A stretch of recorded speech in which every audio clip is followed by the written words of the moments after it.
بالله من الشيطان الرجيم بسم الله الرحمن الرحيم الحمد لله رب العالمين والصلاة والسلام على سيد المرسلين حبيب الله العالمين أبي القاسم محمد وعلى أهل بيته الطيبين الطاهرين اللهم صل على محمد وآل محمد. En el nombre de Dios, el clemente, el misericordioso, la paz de Dios sea con todos sus profetas, desde Adán hasta Muhammad sallallahu alaihi wa sallam ajma'in. Ahora habíamos visto en el tema del misticismo, si recuerdan en la primera clase, que el Shahid Mutahari en la primera lección dice que los místicos se lo puede ver desde dos perspectivas. Si lo vemos desde la perspectiva cultural, en el sentido de crear un ámbito intelectual, de hablar de gente que son sabios, que son los que buscan el conocimiento, que tienen sus libros, su escuela de pensamiento, se los llaman gnósticos o arif, urafá. Mientras que si hablamos de los místicos como un grupo social que se identifican con ciertos modales y ciertos usos y costumbres, son un grupo separado de la sociedad, son los sufis. Dice, bueno, en este libro hablaremos de los místicos, o sea, de los gnósticos, de los urafá y no de los sufis. Dice, los místicos y sufis, a pesar de no ser considerados una secta en el Islam, ya que ellos mismos no creen en dicha división y a pesar de que se encuentran en las distintas escuelas y grupos islámicos, así todos son un grupo social unido e independiente. Esto ya habíamos dicho en la primera clase, que como ellos utilizan vestimentas especiales, una imagen especial, son diferenciados y distinguidos del común de los musulmanes. Una serie de pensamientos, ideas y hasta costumbres especiales de convivencia, asimismo vestimentas específicas e imagen como por ejemplo el cabello, sus barbas, así como la convivencia en sus cofradías, los tienen a ellos como una escuela religiosa y social diferente. Naturalmente desde siempre han existido místicos, especialmente entre los shias, que a pesar de haber estado profundamente comprometidos con la senda mística, no se diferenciaban en apariencia en absoluto de los demás, siendo en realidad estos los auténticos místicos, no quienes han inventado centenares de costumbres y producido innovaciones. Lo que quiere decir el Shahid Mutahari es que uno para ser místico no tiene que tener una imagen determinada. O sea, no hace falta tener la barba de un largo determinado, con una túnica determinada y un masbah determinado para decir yo soy místico. Dice, el fenómeno se da en los dos grados, en las dos dimensiones. Hay quien tiene toda la imagen de un místico y no tiene de místico nada, como muchos de estos payasos que el primer día que entran a una tarica ya se ponen las túnicas y andan con los masbah, ahí se creen de Jesús el día de la resurrección. Y hay místicos del otro lado que no tienen ningún tipo de apariencia mística, son personas totalmente normales, pero son verdaderos místicos. O sea, gente de pureza, gente de purificación, de educación del alma, de esfuerzo, de lucha. En estas lecciones sobre generalidades de las ciencias islámicas no nos interesa investigar acerca de la dimensión social o sectaria, o sea, no vamos a hablar del sufismo, ni de las cofradías, ni de las taricas, ni de estos grupos indistinguidos. Es decir, la dimensión sufi de la mística, razón por la cual únicamente investigaremos la dimensión cultural, es decir, vamos a hablar de la ciencia de la mística, intelectual, académica, es decir, consideramos a la gnosis como una ciencia y una rama de la cultura islámica y no como un método o una senda seguida por un grupo social determinado. Si queremos adentrarnos en la investigación desde una perspectiva social, estamos obligados a estudiar a este grupo a partir de sus causas, sus orígenes, sus beneficios, sus perjuicios que han tenido en la sociedad islámica, así como las acciones e interacciones que existieron entre estos y los demás grupos islámicos, el efecto que tuvo en las ciencias islámicas y el impacto en su expansión mundial. Es por eso que nosotros solo hablaremos de la gnosis como una ciencia y una parte de cultura islámica. Quiere decir que a nosotros en realidad no nos interesa dar una perspectiva sociológica al tema del misticismo como para hablar de la historia de los místicos, de su forma de vida, de cómo se construyeron, cómo se comportaron, de su interacción con los demás grupos de musulmanes. Todo ese tema sociológico no nos interesa, sino nos interesa tocar la gnosis o el misticismo desde una perspectiva cultural, o sea, como una ciencia. ¿Qué dice la gnosis como ciencia? Así como uno puede, por ejemplo, estudiar la jurisprudencia como ciencia y agarra un libro de jurisprudencia y dice, bueno, las leyes de Dios se dividen en halal, haram, wajib, mustahab, makruh, mubah. Ya es una cuestión de disciplina académica. Y otra cosa es estudiar la historia de los jurisconsultos, o los doctores de la ley, por ejemplo, la historia del Allama al-Hilli, o del, por ejemplo, del Imam Khomeini, o de cualquier otro fuqaha. La gnosis como una disciplina científica y cultural se divide en dos partes, la práctica y la teórica. El traductor dice en el pie de letra, en este caso no debemos entender el término científico como ciencia experimental, sino en un concepto más amplio, el cual abarca también las ciencias humanísticas. Bueno, empezamos con esto de que la gnosis puede ser teórica o especulativa. O práctica.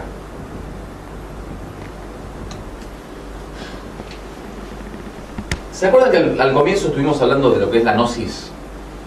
Y dijimos que es una forma de conocimiento. Bueno, es una forma de conocimiento y explicamos qué tipo de conocimiento es el conocimiento directo.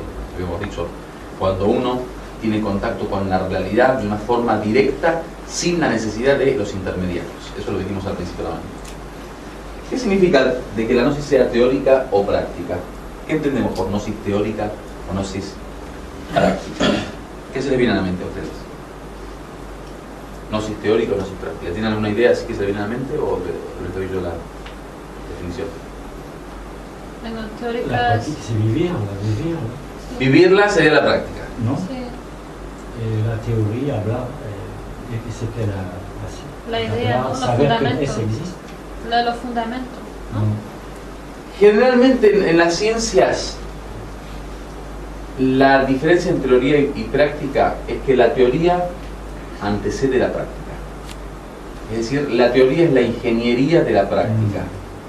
La práctica es lo que aplica en la realidad, como dijo en la vida, como experiencia, la teoría.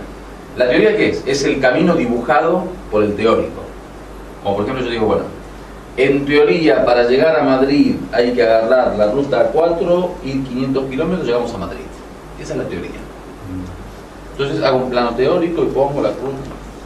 La práctica que es agarrar un auto, subirme, poner primera, agarrar la ruta 4 y en 500 kilómetros bajarme. Esa es la práctica, ¿no? La teoría generalmente antecede a la práctica en las ciencias. Yo no sé cómo estoy con el cuadro, me parece que me estoy pasando. En la gnosis no es así. En la gnosis, al revés de todas las ciencias, la práctica antecede la teoría. Ustedes me dirán, pero ¿cómo la práctica antecede la teoría? Claro, porque nada más se llaman teórica y práctica, pero en orden, en realidad, primero el gnóstico es práctico, o sea, practica la gnosis, luego es teórico. Ahora le voy a explicar por qué. La gnosis práctica es el camino espiritual. ¿Qué es el camino espiritual? En la gnosis generalmente hablamos de dos polos: Dios y la creación. En árabe, al-haq, al-khalq. Al-haq es la verdad, Dios. Al-khalq, la creación, las criaturas, nosotros. Entre Dios y la creación hay un camino que nos une. Hay un camino a transitar, que el místico tiene que caminar estación a estación, mundo a mundo, universo a universo, hasta llegar a Dios. El objetivo del místico es el encuentro con Dios. ¿Por qué? Porque uno, dijimos que quiere conocer la realidad directamente, ¿no es así? ¿Y qué dijimos que es conocer la realidad directamente? No tener intermediarios. Entonces, supuestamente uno tiene que llegar a Dios para conocerlo personalmente. El filósofo, por ejemplo, ¿cómo conoce a Dios? El filósofo dice, bueno, este mundo hay causas y efectos. No puede ser que exista un mundo que es puro efecto sin una causa primera, porque si no, estaríamos hablando de un efecto sin causa, y eso es contrario a la ley. Entonces el filósofo dice, seguramente detrás de este mundo que es la existencia hay un ser que es la causa primera. Pero el filósofo no lo conoció a Dios. O sea, el filósofo no se topó con Dios y dijo, ese es Dios. El filósofo especula, por eso le llaman especulativo. O sea, arma una teoría en su mente. El filósofo no tuvo ningún contacto con Dios, pero en su casa pensando, dijo, si 1 más 1 es 2, entonces mundo sin causa es imposible. Entonces, tiene que haber una causa. Y como todas las causas materiales que nosotros conocemos no pueden ser la causa primera porque son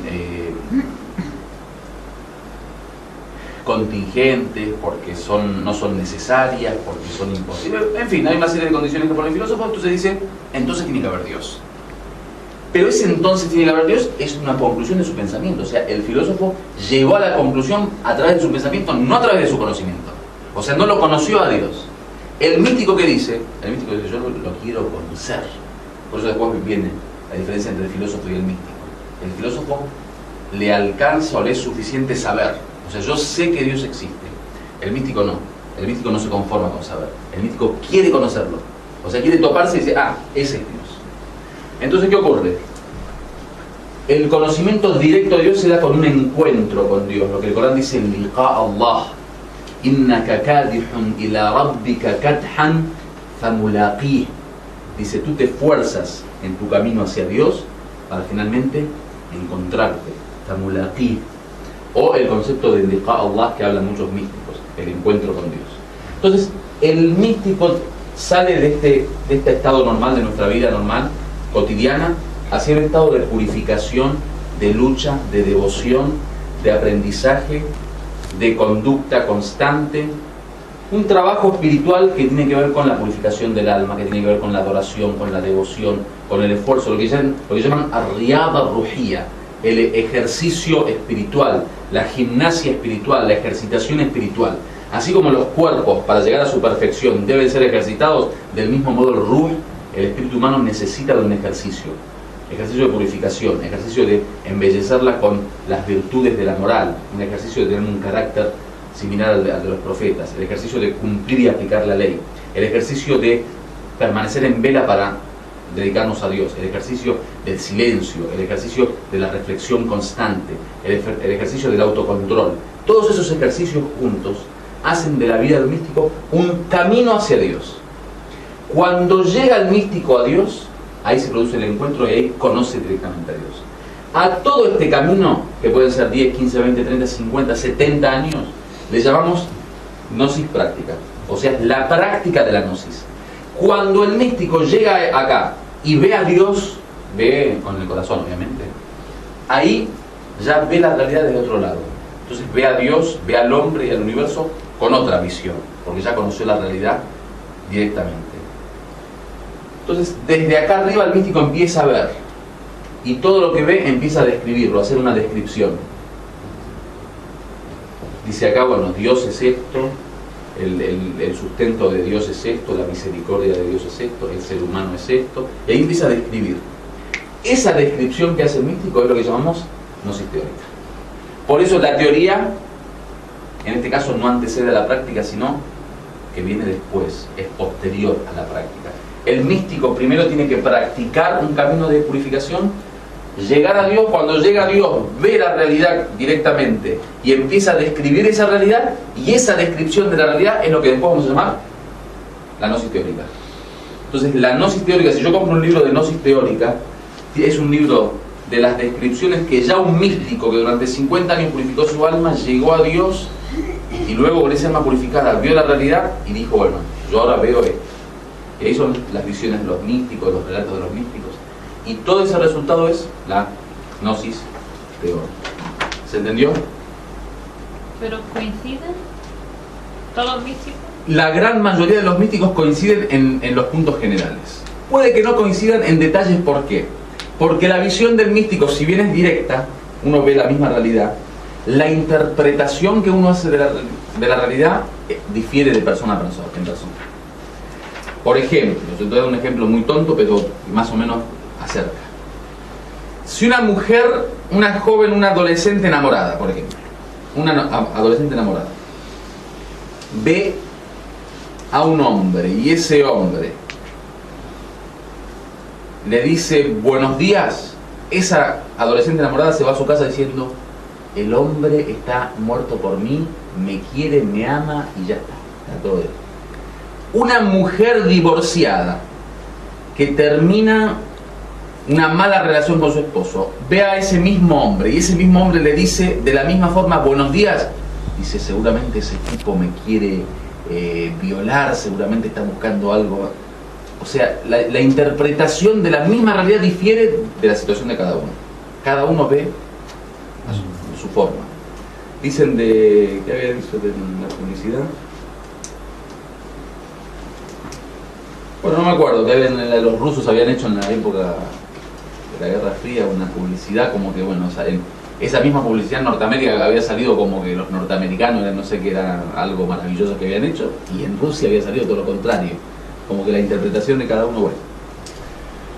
Pero en términos generales, sí, los místicos tienen un mismo relato y ven la misma realidad, digamos. Otra puede ser que al momento de describirla, la descripción difiere, porque la descripción ya entran las palabras y entran los conceptos de cada uno y entran las formas de cada uno. Pero generalmente las descripciones son bastante unificadas. La parte práctica es la sección que aclara y explica las relaciones y las obligaciones del ser humano consigo mismo, con el universo y con Dios. En esta parte la gnosis es como la ética, es decir, es una ciencia práctica con cierta diferencia, la que explicaremos más adelante. Esta parte de la gnosis es llamada la ciencia del viaje espiritual, al-sayr o al-suluk. Al-sayr o al-suluk es la terminología que utilizan para hablar del viaje espiritual. Al-sayr es caminar y el-suluk es el comportamiento, ¿no? Y también es el andar. Al viaje espiritual se le llama sayr o al-suluk, el viaje espiritual. Acá se explica desde dónde debe comenzar el viajero espiritual su camino para poder llegar a la cumbre última de la humanidad, o sea, lo que habíamos dicho Dios. Es decir, la unicidad. Del mismo modo, las etapas y estaciones que debe transitar el viajero, esos pasos que yo dije que debe transitar para llegar a Dios. Así como los estados espirituales que experimenta dentro de las diferentes etapas y las distintas experiencias místicas a las que se enfrenta. Las experiencias místicas es lo que le va ocurriendo al místico cuando va transitando, o sea, el místico cuando empieza un camino de purificación, acá le van pasando cosas. Es decir, el místico va sintiendo una transformación de su ser. Entonces, por ejemplo, uno reza normalmente. El místico reza y empieza a purificar su alma y de repente en el rezo, por ejemplo, se aparece un ser paradisíaco. Quizá en algún momento siente un aroma de paraíso. Quizá en algún momento se encuentra de un encuentro con un profeta. Todas las visiones místicas. Esas son experiencias que le van ocurriendo al místico. Lo que le llaman al-waridat al-qalbiyya. Son como penetraciones del corazón. Algo penetra en el corazón de otro mundo. Son como rayos divinos que Dios envía, muy similar a los pensamientos que se nos ocurren a nosotros, que a veces uno dice, se me prendió la lamparita, o dice, por ejemplo, se me ocurrió tal idea, o dice, me apareció tal imagen. Eso no crean que es algo cotidiano. Eso es de Dios. O sea, hay un mundo por allá que nos mandan imágenes y nos mandan ideas y pensamientos y conceptos. Del mismo modo que entran las imágenes a nuestra mente, también en el corazón entran estados al místico. Y esos estados son lo que llaman la experiencia mística, la experiencia religiosa, lo que va experimentando como experiencia viva el místico en su camino. Y obviamente cada etapa tiene sus propias experiencias. Y como uno va pasando de etapa en etapa, supuestamente uno no podría lograr el grado mayor hasta no haber terminado con el grado menor del camino y tal. Obviamente todas estas etapas y estaciones tienen que ser controladas y guiadas por un hombre perfecto y experimentado, que haya transitado anteriormente este camino y que no conozca los detalles del mismo, ya que sin su presencia se corre el peligro del desvío. Los místicos llaman al hombre perfecto, que necesariamente debe de acompañar a los nuevos viajeros, el ave de la santidad, Ta'ir al-Quds, y otras veces lo llaman Hidr, o Ta'ir al-Quds, acompáñame, es una poesía, en mi trayectoria cuya meta es larga y yo muero en el viaje. No me dejes sin compañía en esta etapa de Hidr, en donde hay oscuridad y temo perder el camino. El tema del hombre perfecto y del maestro es, digamos, una condición fundamental. Desgraciadamente, muchos creen que quizá con la lectura de algunos libros o con una simple meditación o con el hecho de estar en contacto con una cofradía o algún grupo ya uno logra grandes desarrollos espirituales y místicos. El camino del místico generalmente se da con la presencia del maestro. O sea, uno tiene que atravesar un camino que alguien le va guiando. O sea, es imposible casi que uno logre atravesar digamos, los recovecos y las desviaciones del camino de la mística sin un guía. Entonces, generalmente todos los místicos están de acuerdo en eso, de que la persona puede llegar al final de ese camino y a la perfección si alguien le agarra de la mano y le va guiando. Ese alguien obviamente tiene que tener dos condiciones. Primero, que él mismo haya ¿cómo le dicen? Recorrido el camino, que él mismo ya tenga la experiencia del recorrido del camino. Dos, que tenga la capacidad de llevar a otro, porque a veces que ocurre que el hombre es en sí él un hombre perfecto, o sea, él llegó a la cumbre y logró ese estado de perfección, sin embargo no tiene la capacidad de llevar a otros. Eso suele ocurrir, o sea, por eso dicen Kamil Mukammil. El Kamil Mukammil es que en sí él es perfecto y tiene la capacidad de perfeccionar a otros, es decir, tiene la experiencia y la, digamos, idoneidad como para poder reconocer lo que el otro necesita. Porque a veces, ¿qué ocurre?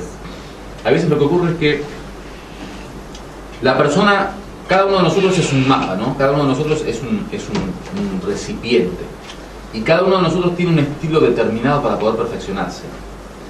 Lo que suele ocurrir es que, como la experiencia mística es una experiencia personal, la persona que no es perfecta, que no tiene experiencia en guiar a otros, lo que ocurre es que suele darle al otro la misma receta que él utilizó. Y ese es el grave error.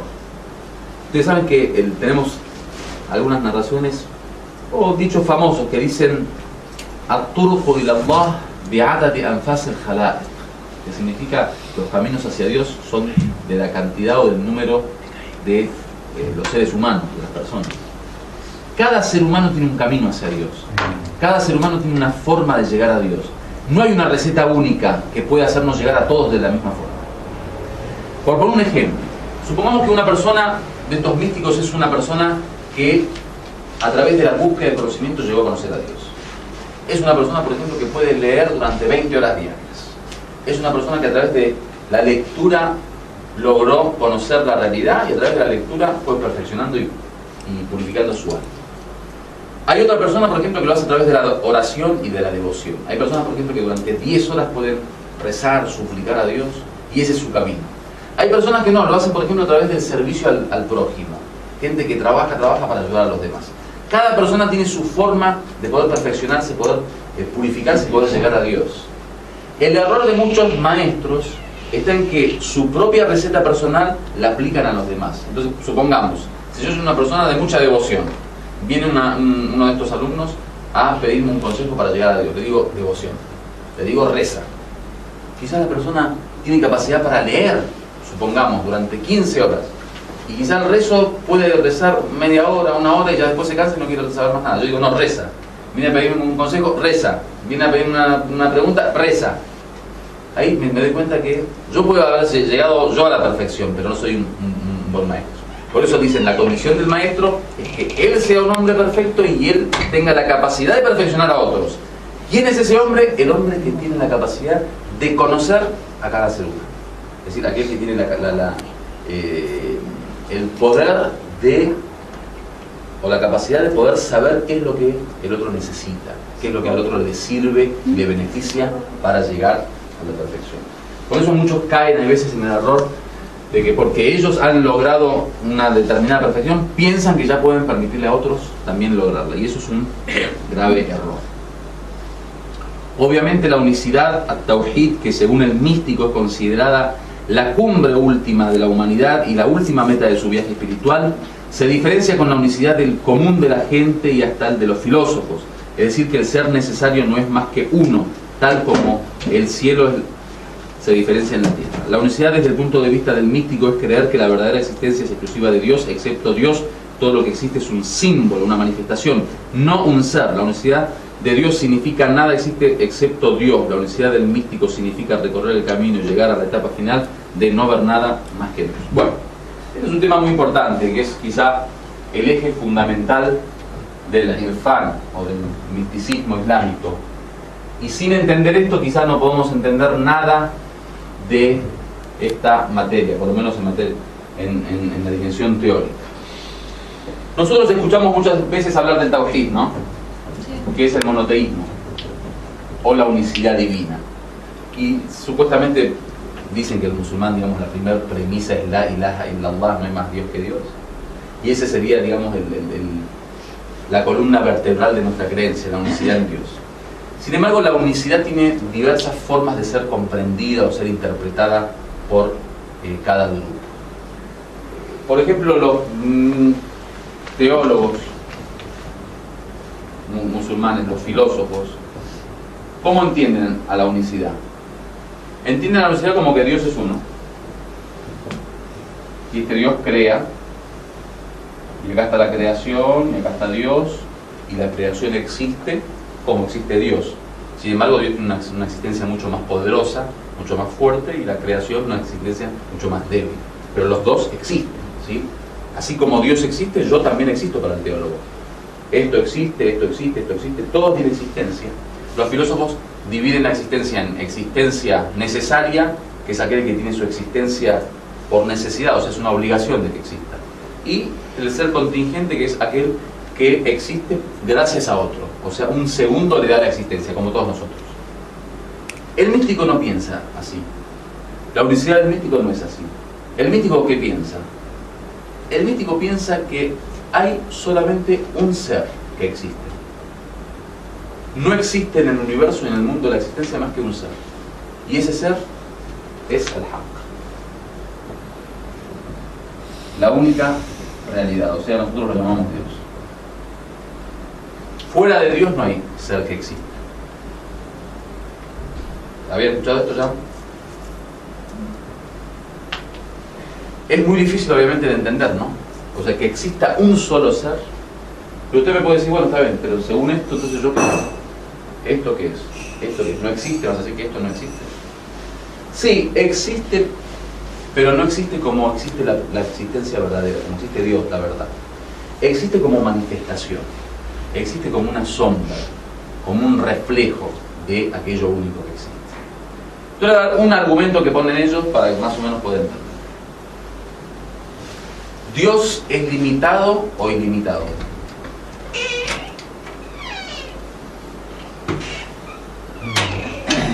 Está por encima de eso, ¿no? O sea, Dios. O sea, se acerca más a lo ilimitado. Es ilimitado. Claramente, es ilimitado, sin duda. Dios es ilimitado, ¿no es así? Si Dios es ilimitado, el místico dice, el ser ilimitado significa que lo ocupa todo. Por ejemplo, esto. Yo les hago una pregunta, ¿esto es Dios o no? No. No, claramente no.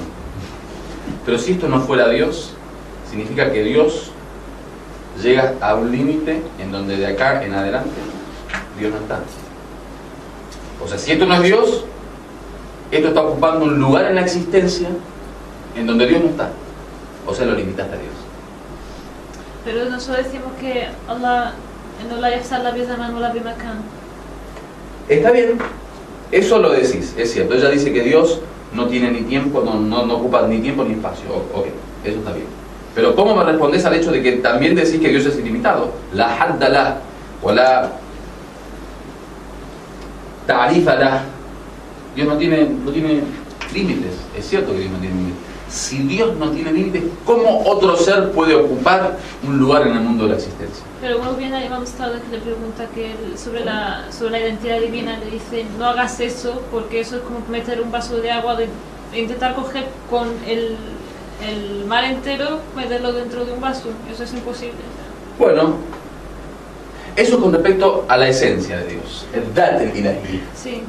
Dios tiene una esencia que es lo que llamamos el Dat,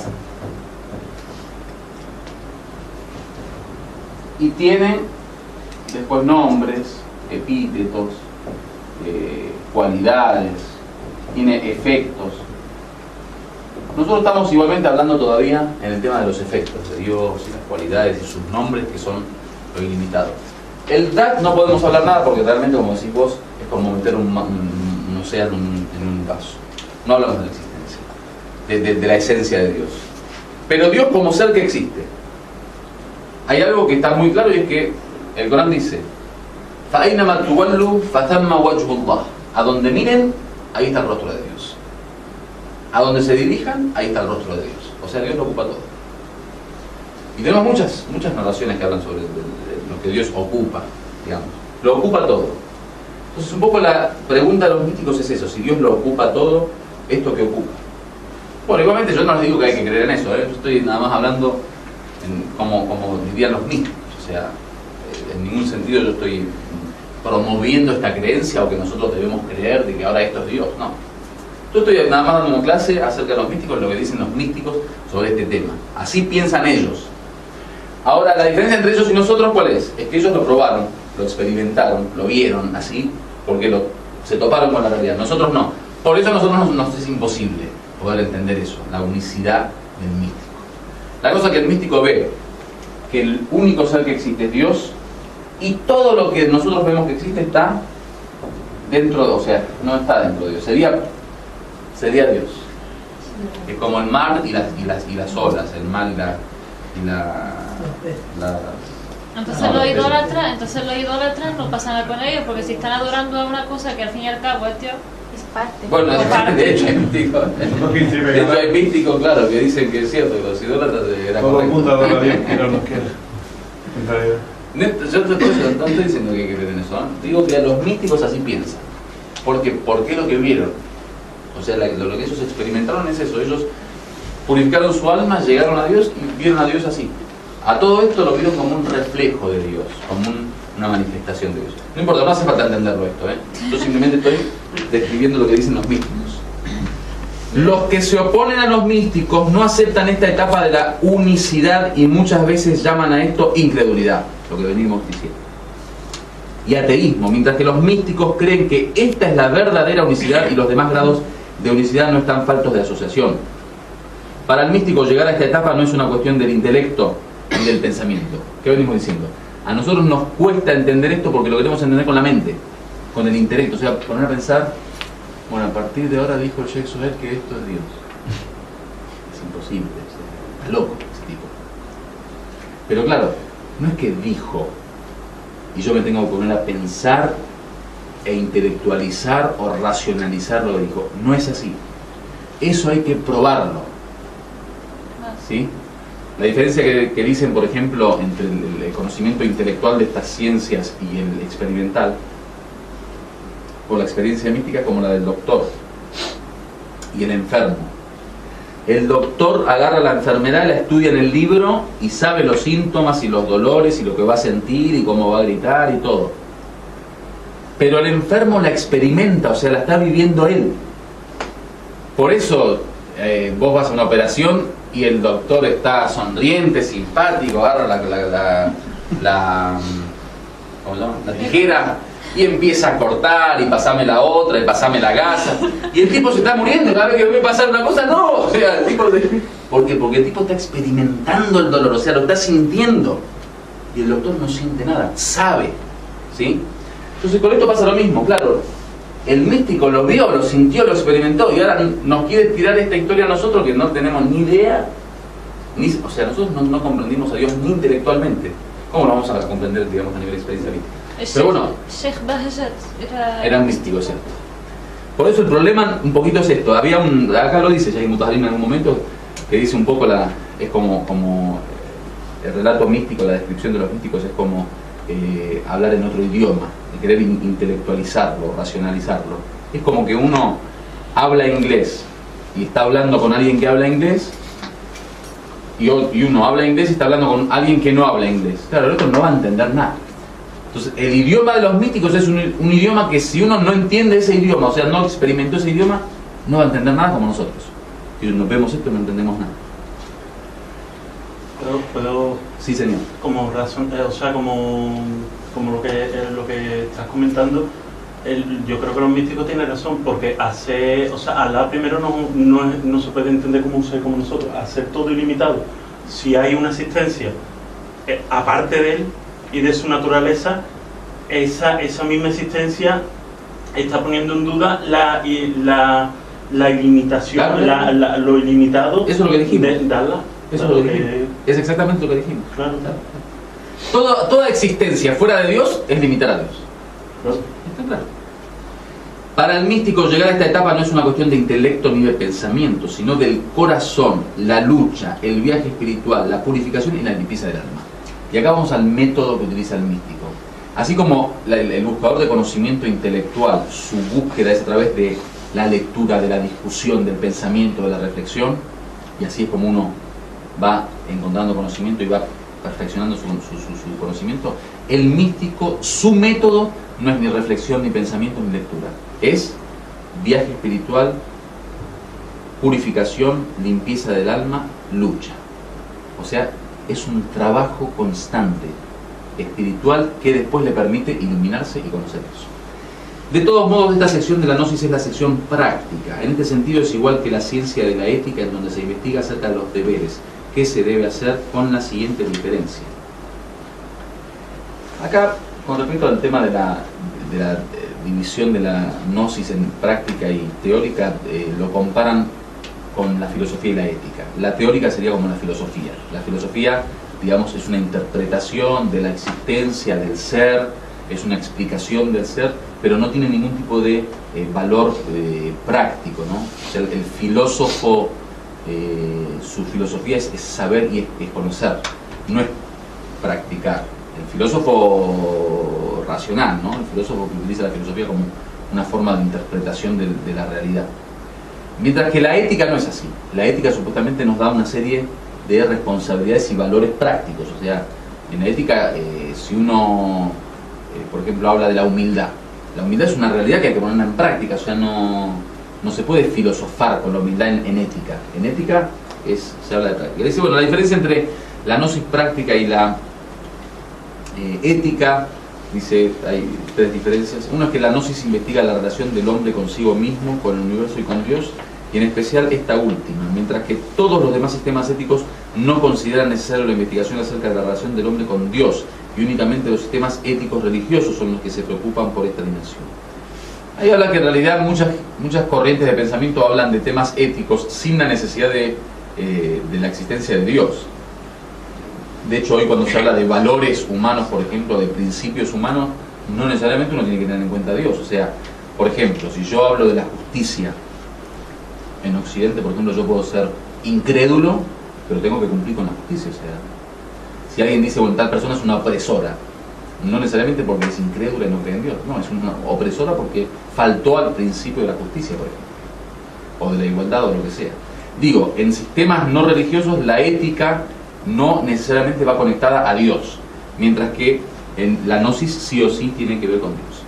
2. El viaje espiritual místico, tal como lo dice la palabra viaje, está en constante movimiento, al contrario de la ética, que se mantiene en quietud. Es decir, que en la mística se habla de un punto de partida y un final, de etapas y estaciones que el viajero espiritual debe transitar para finalmente llegar a su destino. Según el místico, en la realidad y no figurativamente existe un camino para el hombre que debe ser transitado etapa por etapa y estación por estación, siendo imposible pasar a la próxima estación sin antes haber recorrido lo anterior. ¿Qué quiere decir? En la mística no es como la ética, que es simplemente poner piezas. ¿Cómo le llaman ustedes? ¿Rompecabezas? ¿Rompecabezas? Imaginemos un rompecabezas. Para armar un rompecabezas, a mí me da lo mismo que yo encuentre esta pieza primero, o segundo, o tercero, o cuarto, o quinto, sexto. O ponga esta primera y después esta. O esta primera. Lo importante es encontrar la pieza y ponerla. Da lo mismo el orden que tenga, ¿sí? Eso es un rompecabezas, esa es la ética. La ética a mí me da lo mismo como persona que quiero embellecer mi alma con valores. Primero embellecerla con la humildad, después embellecerla con la sinceridad, después embellecerla, por ejemplo, con el servicio a la gente, después con la piedad, después con el temor a Dios. Da lo mismo el orden. En la ética no me dicen, no, tenés que empezar por el temor, tenés que continuar con la piedad. No. En el camino místico sí. El camino místico hay que empezar por el despertar. Hay que continuar con el arrepentimiento. Hay que continuar. O sea, hay un orden determinado. Y esa es una de las diferencias entre la ética y la mística. Es por eso que para el místico el espíritu del hombre es como una planta o un niño, en donde su perfección se encuentra en constante crecimiento y desarrollo y que debe formarse en el marco de un sistema particular. Pero en la ética se habla únicamente de una serie de virtudes como la veracidad, la rectitud, la justicia, el pudor, el bien, la equidad, el altruismo, entre otros, con las cuales el alma se debe embellecer y adornar. Entonces, no sé si notaron. Una es dinámica y está en movimiento. Y hay que empezar por un lado, continuar por otro lado, hasta llegar a otro lado. En la ética no, da lo mismo el orden que le demos a las virtudes. Desde el punto de vista de la ética, el espíritu del ser humano es como una casa la cual debe decorarse con distintos ornamentos, dibujos y adornos sin un orden especial, así como sin un principio y un final, por ejemplo empezando por el techo, siguiendo por la pared, desde arriba o desde abajo. Contrariamente en la gnosis los elementos éticos se plantean pero de una manera dialéctica, es decir, con movimiento. 3. Los elementos espirituales de la moral se limitan a significados y conceptos que generalmente son conocidos, mientras que los elementos espirituales de la gnosis son mucho más amplios y extendidos.